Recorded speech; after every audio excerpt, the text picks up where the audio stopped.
Muling ipinakit ni Cassie ang kanyang mga mata nang sa wakas ay makaupo sa pwestong nakalaan para sa kanya. Hinubad niya ang suot na shade at hiniyaang tangayin ng katahimikan ng malalim na pag-iisip. Nakatanaw siya sa bintana ng eroplano at nakatingin sa kawalan. Maraming tanong sa kanyang isipan ngunit pinipilit niya iyong iwaksi at isang tabi na lamang. Mapait siyang napangiti habang pumapasok sa kanyang isipan ang mga sandaling nabigyan siya ng pagkakataon na makasama si Fort Miller. Ni sa hinagap niya ay hindi niya nakita ang sarili na iibig sa sandaling panahon lamang. Nasira ang plano niya dahil sa biglaang pag-usbong ng pag-ibig na kailanman ay hindi niya naranasan at hindi inaasahan. Nakakabaliw pala talagang maglaro ang tadhana dahil ang mga hiram na sandali ay umukit sa kanyang mailap na puso. May mga pangyayari talaga sa buhay natin na hindi natin inaasahang magpapabago sa pananaw at prinsipyo natin. Hindi niya pinansin ang usal ni Peter. Ramdam niya ang pagupo nito sa kanyang tabi. Hindi mo ba naisip ang mga paano? At bakit? Sa naging desisyon mo ngayon? Tanong nito. Gusto niyang mairita sa dami ng tanong ng kasama ngunit mas pinili na lamang niya ang manahimik. Ayaw niyang ipamukha nito na habang buhay niyang pagsisisihan ang desisyon niya ngayon. Ang mas mahalaga lamang ay ang kapatid niya.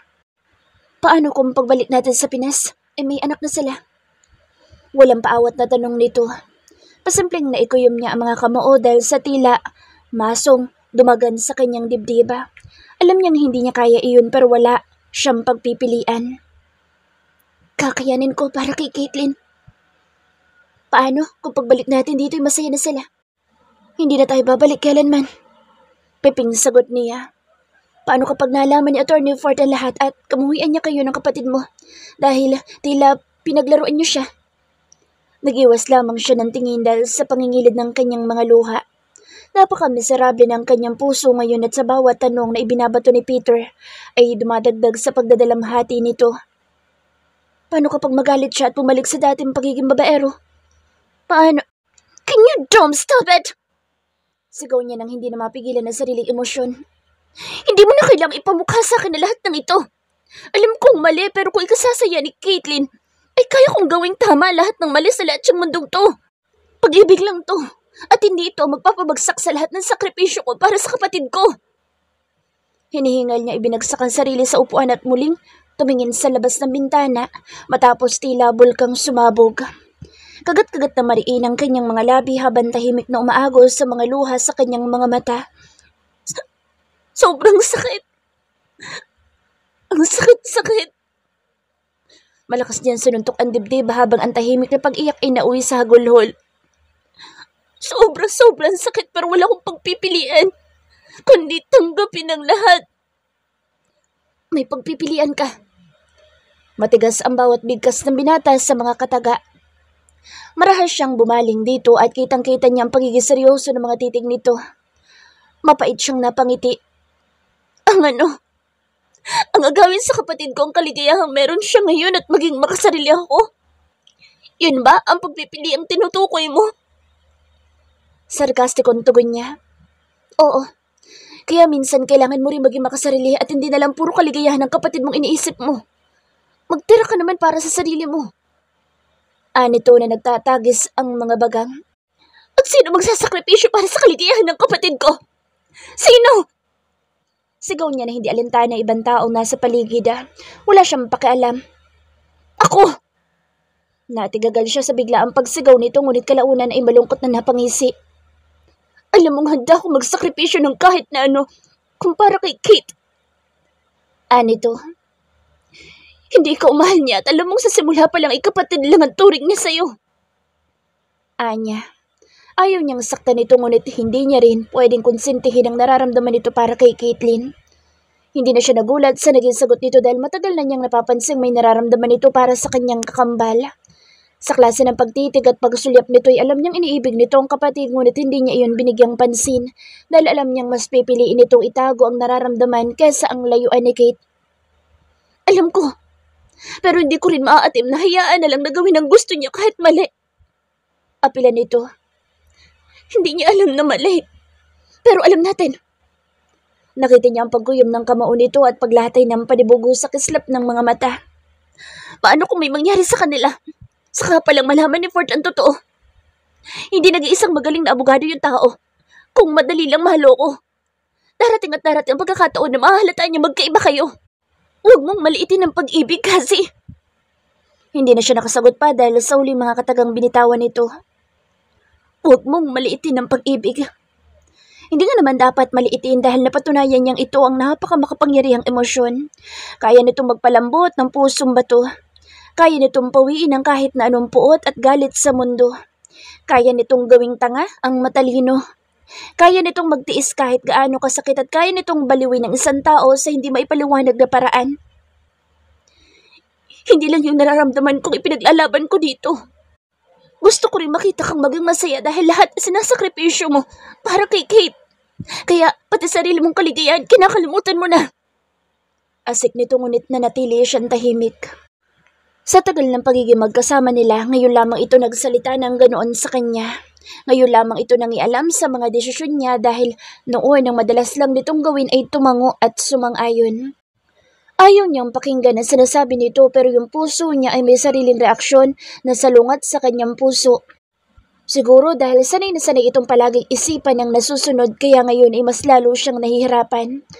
Muling sumagi sa kanyang isipan ang masayang imahe ng kanyang kapatid at ni Ford. May kirot sa kanyang dibdib ngunit mas nanaisin na niya iyon kaysa makitang umiiyak ang kakambal.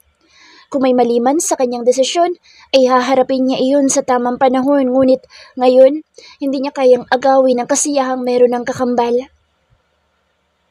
I will let him go. 5 months later. Abala si Cassie sa pagpirma ng mga papeles na nakatambak sa kanyang desk. Kahit pagod na pagod ay hindi niya pa rin magawang iwan iyon dahil nakasalalay doon ang mga deals, operations and transactions ng Goncalves Empire. Nagtatagis pa rin ang kanyang bagang hanggang ngayon dahil sa palpak na operation ng kanyang mga tauhan. Ngunit alam niyang pagsubok lamang iyon para sa kanila. Wala siyang problemang hindi nalulutas sa lalong madaling panahon. Nasa kalagitnaan pa lamang siya ng pagbabasa ng panibagong papeles nang makarinig ng sunod-sunod at malalakas na katok. Hindi niya iyon binigyang pansin at ilang sandali lang ay bumungad sa kanyang harapan ang humahangos na si Peter. What do you need? Malamig ang boss na tanong niya na hindi nag-abalang alisin ang tingin sa binabasa. We need to go back. He answered. Where? Saan pa ba? Sa Pilipinas. Seryoso ang tinig nito. Doon lamang nag-abala si Cassie na mag-angat ng tingin. Why? Nakipagtitigan siya dito gamit ang blankong expression. Napahilamos ito ng muka at nagtatagis ang mga bagang dahil sa inis na mababakas sa muka. Lumalala ng pagiging pasaway ni Kate. Ilang ulit ko na ba sinabi ito sa'yo pero nagbibingi-bingihan ka lang. Tumango siya. Alam niya ang mga nangyayari sa kakambal. Mas imposible kung hindi. You can leave now. Marami pa akong ginagawa. Bagkus ay sagot niya at bumalik sa kanyang pinagkakaabalahan. Palaging yan ang sagot mo. Kailangan ka ng kapatid mo. Halos suntukin na nito ang mesa ngunit hindi siya natinag. Siguradong tatawag yun kapag kailangan ako. Anya. Bullshit kasi naman. Nasa isang bar na naman siya ngayon kasama mga kaibigan niyang alam kong walang matinong may dudulot sa kanya. May asawa siyang responsable sa lahat ng kalalabasan ng mga aksyon niya. Tila may malamig na likidong umagos sa kanyang puso ngunit pinilit niya na lamang ang sariling abalahin ng sarili. I know, but she needs us right now. Asik nito. Sanay na siya sa binata kapag ang kakambal niyang pinag-uusapan. Lumalabas ang pagiging madaldal at maldito nito. Pwede bang isantabi mo muna mga issues na iniwan mo noon sa Pilipinas? Wala akong isyong naiwan. Pagputol niya bago pa nito maituloy ang sasabihin. Napangisa ang binata. So walang rason para hindi mo gusto yung bumalik ng Pilipinas? Sarkastikong anya. Napapahilot sa sentidong napilitan siyang tumayo. Inayos niya ang gray coat na suot at taas noong tumingin kay Peter. Hindi tayo pwedeng magtagal doon dahil kailangan ako dito. Anya, bago maglakad palabas ng opisina. Ihanda ko ng plane. Dinig niyang tugon nito at ramdam niya ang pagsunod nito. Hindi niya mapigilan ang humugot ng malalim na buntong hininga dahil sa desisyong bumalik. Kahit na sandaling araw lamang ang maaari niyang mailagi sa Pinas, ay alam niyang hindi madali kapag nasa iisang bansa lamang sila ng kapatid. O ng asawa nito? Napapailing na nilibang niya ang sarili sa pagmamasid ng mga mumunting ilaw na tanaw sa napakataas na palapag ng gusali ng Goncalves Empire. Nakakagaan sa pakiramdam na tila mga bituin sa langit na may kanya-kanyang kinang ng pagkislap. Naputo lamang ang kanyang konsentrasyon sa pagmamasad sa paligid dahil sa malakas na ugong ng helicopter na papalapit. Hindi siya natinag sa kinatatayuan. Hinayaan niya liparin ang malamig na hangin ng kanyang buhok at laylayan ng suot na coat. Ipahanda ko na lahat. Tutuloy tayo sa airport. Tugo ni Peter na siyang bumaba sa helicopter at naglakad papalapit sa kanya na sinagot naman niya ng tango. Hanggang sa makarating sila sa airport at makasakay sa private plane ay wala siyang kibo. Ngunit walang katahimikan ng kanyang puso't isipan. Bumabalik sa kanya ang mga katanungan na namuo sa kanyang isipan noon bago umalis sa Pilipinas. Alam niyang hindi siya handa sa kung ano man na maaaring datnan niya doon pero kailangan niyang harapin ang kasagutan sa naging desisyon niya. Hindi habang buhay ay matatakasan niya iyon. Kamusta si Kate? Dinig niyang tanong ni Peter sa kausap dito sa kabilang linya. Okay, take care of her. Papunta na kami dyan. Dugtong pa nito bago bumaling sa kanya. Hindi siya kumibo kahit pa gusto niyang kumustahin ang kapatid. Mas pinipili na lamang niya ang manahimik dahil minsan, puso niya nagbibigay ng mensaheng maaaring sabihin ng kanyang bibig at hindi iyon makabubuti para sa lahat. Matulog ka muna. Medyo mahabang biyahe. Tango lamang ang sagot niya. Hindi na malaya ni Cassie ang buong biyahe dahil siguro sa labis na pagod at mga araw na kulang sa pahinga ay naging malalim ang kanyang pagtulog. Nagising na lamang siya na nananakit ang mga mata at leeg. Dinig niya ang pagsasalita ng kapitan ng eroplano na ilang minuto na lamang ay lalapag na ang kanilang sinasakyan. Napatingin siya kay Peter na nasa kabilang upuan at napangisi siya na makitang tulog na tulog din ito dahil tulad niya ay madalas itong kulangin ng pahinga simula nang bumalik sila. Hanggang sa makarating sa destinasyon ay tahimik pa rin siya. Ang kasama nag-asikaso na lahat tulad ng sinabi nito. Wala silang mga bagahe maliban sa dalang laptop nito na palaging kasama kahit saan sila magpunta. Ay, wala pa rin nagbago. Natatawang tugon ng binata. 5 months ka lang nawala. Kahit dekada pa, wala pa rin magbabago sa Pinas. Hindi niya napigilan tugon dahil sa nakakainis na reaksyon nito. Nauna na siyang bumaba ngunit natigilan siya nang maalala kung ano ang maaaring kahinatnan sa muling pag-apak sa Pilipinas. Hindi man niya ipakita ngunit labis siyang nag-aalala sa kapatid at ngayon kapag itong usapan, hindi maaaring wala ang asawa nito, si Attorney Fort Miller. May kung anong magaan na pakiramdaman lumukob sa kanya nang banggitin sa isipan ang magandang pangalan nito. Ngunit agad rin iyong napalitan ng sakit at kirot. Nandito pa rin pala yung sakit. Hindi man lang nawala, mas lalo pang lumala. Haharapin niya kung ano man ang mangyari sa ilang araw niyang pamamalagi dito sa bansa. Hindi niya kakayaning magtagal. Fort's personal voice. Hindi lamang sa pag-ibig umiikot ang mundo. Iyon ang paniniwala ko noon simula ng bata pa ako. Despite of seeing how much my dad loves my mom and she is to dad. Wala lang. Siguro dahil madalas kong paniwalaan kung ano ang mga naranasan ko. I've never been in love. Not until I met her. Doon ako nagsimulang maniwala sa mga bagay na tinatawanan ko lamang noon. I laugh at myself. Kasi kahit sabihing madami akong alam sa mundo, well, I love learning and exploring at naninibago ako sa pakiramdam ng pag-ibig. Ganoon pala ang tinatawag nilang love. Hindi mo basta-basta maipaliliwanag. No words can describe the feeling of being in love to someone. No formula, no computation and explanation. Just simply, you are deeply in love. That's it. At dahil nasa akin na ang babaeng mahal na mahal ko ay wala na akong hihilingin pa. Kaya kong gawin ang lahat para sa kanya. Ganoon ang kapangyarihan ng pag-ibig at hindi lamang babae ang nai-inlove ng todo dahil kami ring mga lalaki. And I am the living proof that men can be loyal. Men can be faithful. Men can be honest and men can love only one woman. I'm a one-woman man. Duman ako sa face ng buhay ko na napakababaero ako. I love having sex with different women.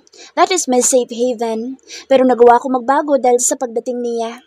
If a man is really in love, believe me, hindi na iyon gaganahang makipag-sex sa iba.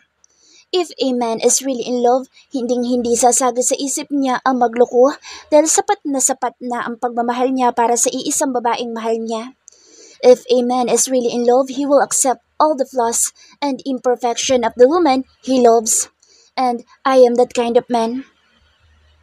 Bro, Hindi ko natinag mula sa pagmamasid sa magagandang ilaw na nagmumula sa nagtataasang mga gusali sa labas. Nanatili akong tulala at tinatangay ng laman ng isipan. Kahit gabing-gabi na ay napakaliwanag pa rin ang paligid dahil sa nagkikislapang mga ilaw na tila mga bituin. Napakaganda sa paningin dahil nagbibigay iyon ng kapayapaan sa maingay na syudad.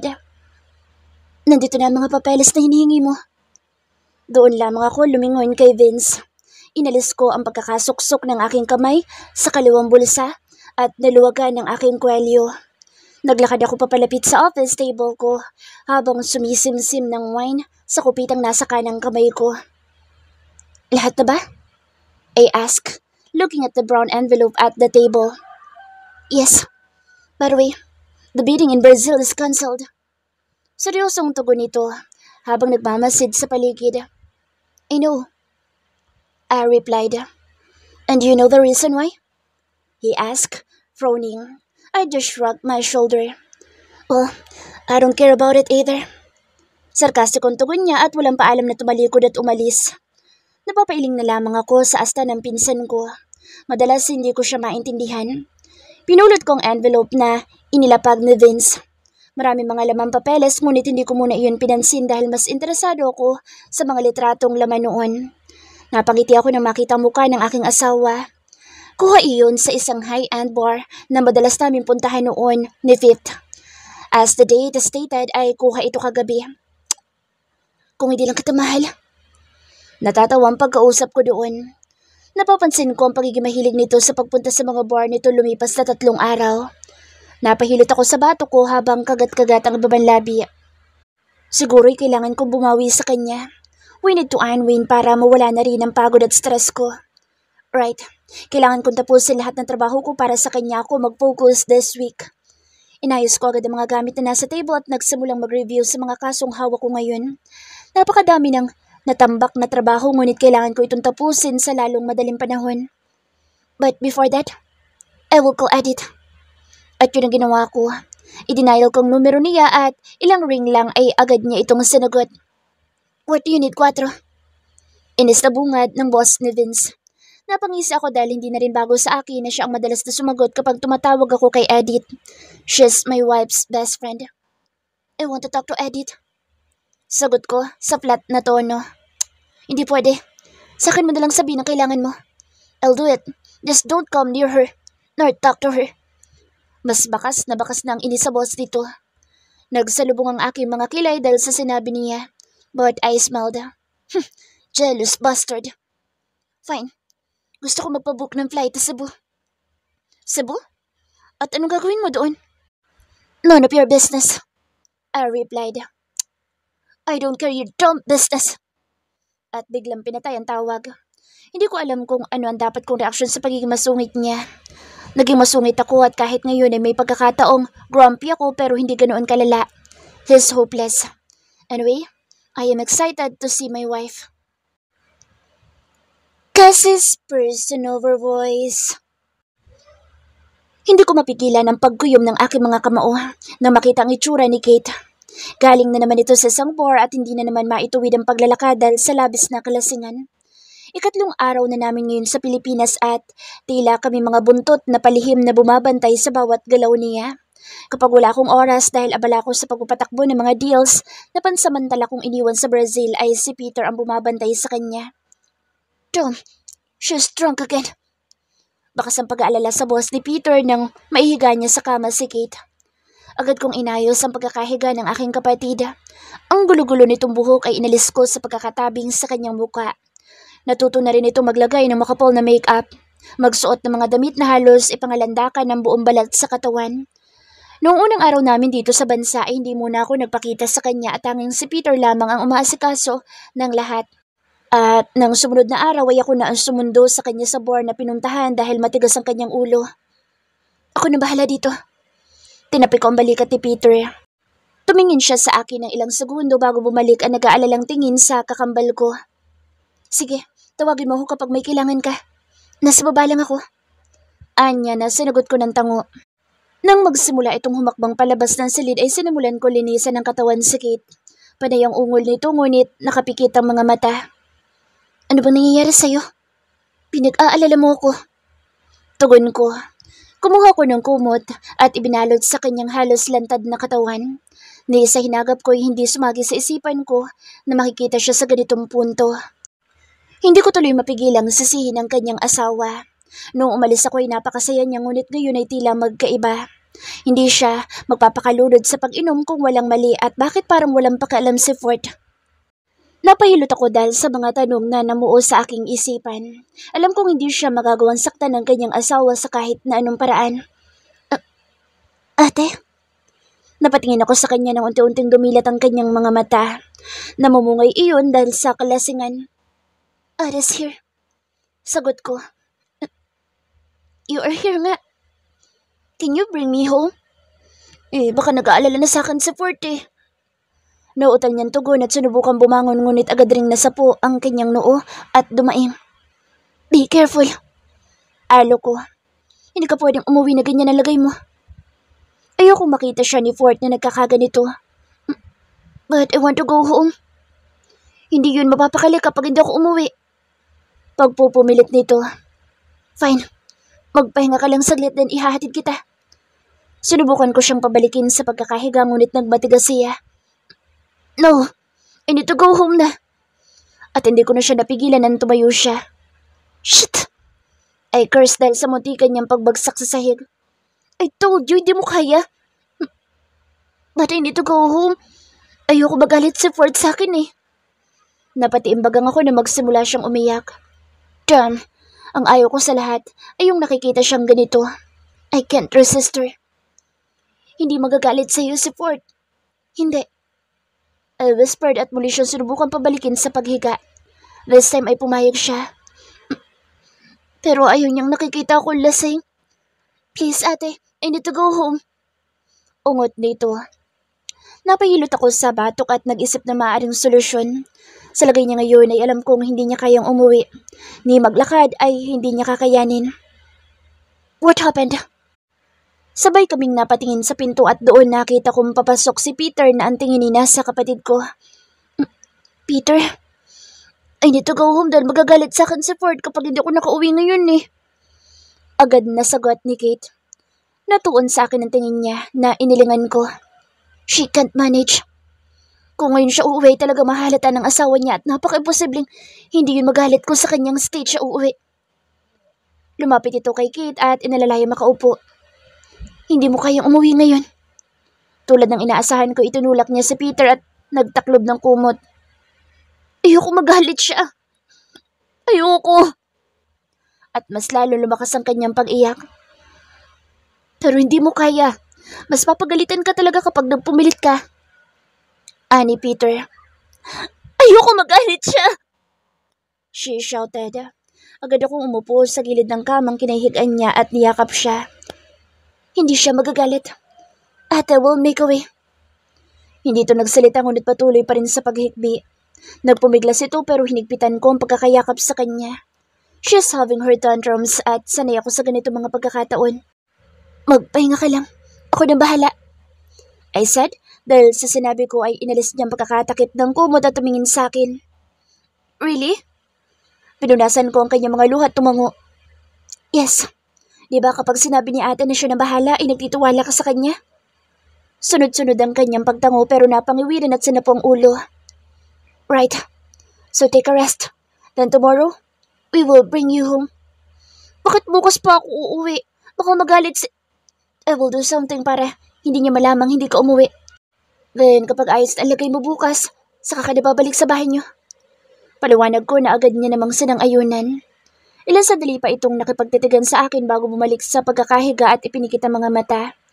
Tumingin ako kay Peter na ngayon ay seryosong nakatingin rin sa akin at sa lubong ang mga kilay. Ano balak mong gawin? Tanong nito. Kinumutan ko muli si Caitlin bago tumayo at lumabas ng kwarto. Nandito kami sa condominium na dati kong tinutuluyan kapag may transactions kami dito sa Pilipinas. Bumili ka ng damit na kapareho ng kay Kate. Heels and stop na dala niya ngayon. Tugon ko. What? Nalalaka ang mga matang tanong niya. Tumango ako. Sundin mo na lang ako. Don't tell me na gagawin mo bagay na nasa isip ko ngayon. Hindi makapaniwala ang kanyang reaksyon. Hindi ako kumibo. Binabalak mong pansamantalang pumalit na naman sa kanya ngayong gabi para lang hindi magalit ang asawa niya sa kanya. Exactly. I replied, emotionless. Do you even thinking? Mas mabuti na lang na umuwi siya na ganyan kalasing kaysa naman isang kalang mo na naman yung sarili mo. Magkikita kay Uniford kapag itinuloy mo yung balak mo. Bakas ang matinding pagtutol nito. Tumitig ako sa kanyang mga mata gamit ang malamig kong tingin. Hindi pwedeng umuwi sa kit na ganyan ang lagay dahil magagalit ang asawa niya at hindi natin alam kung ano maaari niyang sabihin kay Ford. Mayulasin siya. Paano kung mabanggit ako? Dahil doon ay hindi siya nakaimik. Napangisa ako. To remind you, palagi ako nag-iisip at nangako ako sa kapatid kong hindi magagalit ang asawa niya sa kanya. Napabuntong hininga si Peter at naiiling na tumalikod. Bahala ka. Basta wag mong hahayaang mapahamak ang sarili mo. Hanggang sa makaalis ito ay nakatingin lamang ako sa kawalan. Gusto ko mambawiin ang desisyon ko ngunit wala naman ako ibang may isip na paraan para pagtakpan si Kate. Mas pipiliin ko na lang na ganito kaysa ambaliin ang pangako ko sa kanya. Isang gabi lang naman ito. Kinaya ko nga noon na magpanggap na siya, kaya alam kong kaya ko rin ngayon. Isang gabi lang. Ilang malalim na buntong hininga ang hinugot ko bago muling bumalik sa silid para ipagpatuloy ang pag-aasikaso kay Kate. Halos manlamig ang mga palad ko nang makababa sa labas ng bahay ng mag-asawa. Napahugot ako ng buntong hininga dahil sa kirot na muling bumalatay sa puso ko. I don't want to accept the fact that they are married at nakokonsensya ako dahil pakiramdam ko, niloloko ko ang kapatid ko. Good evening, ma'am. Agad akong umiti nang bumati sa akin ng guard at dali-dali nitong binuksan ang gate. Mabuti naman po tumuwi po kayo ngayon. Anya na masaya ang mga ngiti. Iba ito sa security guard noong umalis ako. Opo, kuya. Pasok na po kayo dahil malamig dito sa labas. Humakbang ako mapapasok at pilit na pinakalma ang aking sarili. Hindi ako yung tipo ng tao na madaling kabahan ngunit sa pagkakataong ito ay binubundol ng labs sa kabandibdib ko. Mas pipiliin ko pa ang makipaghabulan kay kamatayan kaysa ang bumalik dito at makita siya. Pero hindi ko na dapat isipin yun ngayon dahil nandito na ako at kailangan ko itong panindigan. Malapit na akong makalagpas kay Kuyang Guard nang muli itong magsalita. Ma'am Kate, pinasasabi po pala ni Sir Ford na nasa kwarto niyo raw po siya. Pahabol niya. Tumango ako. Thank you po. Kahit gabi na ininais ko pa rin na pagmasdan ng paligid. Magsisinungaling ako kung sasabihin kong hindi ko na-miss sa lugar na ito. Nagsilbi ko rin itong tahanan noon at may parte sa puso ko na masayang makita itong muli. Halos walang pinagbago mula nang umalis ako. Mas lalong lumala ang kaba ko nang tuluyan ako makapasok sa kabahayan. Hindi ko maipaliwanag ang halo-halong emosyon ngunit nangingibabaw ang takot dahil hindi ko alam ang magiging reaksyon ng sarili kong puso kapag nakita ulit siya. Kahit anong emosyon ko sa mga negatibong emosyon ay hindi ko pa rin magawang itaboy. Mahigpit ako napakapit sa hagdan upang sandaling humingi ng suporta. Pakiramdam ko iatakihin ako sa puso sa lakas ng tibok noon. Kaya mo to kasi. Para sa kakambal mo. Bulong ko. Nang kumalma ay saka ako naglakad paakyat. Ang mga paintings at vases ay nasa ganung ayos pa rin. Tila hindi ako nawala ng 5 buwan dahil parehong-pareho pa rin ang ayos sa inalisan kong dekorasyon. Natigilan ako nang makarating sa palapag dahil sa mga rose petals na nakakalat sa sahig. Tila sinadya ang pagkakaayos noon dahil sa ganda, nangingibabaw ang amoy nito sa buong hallway. Ang kanina'y malalakas na tibok ng puso ko ay dumoble na tila gusto nang lumabas sa dibdib ko.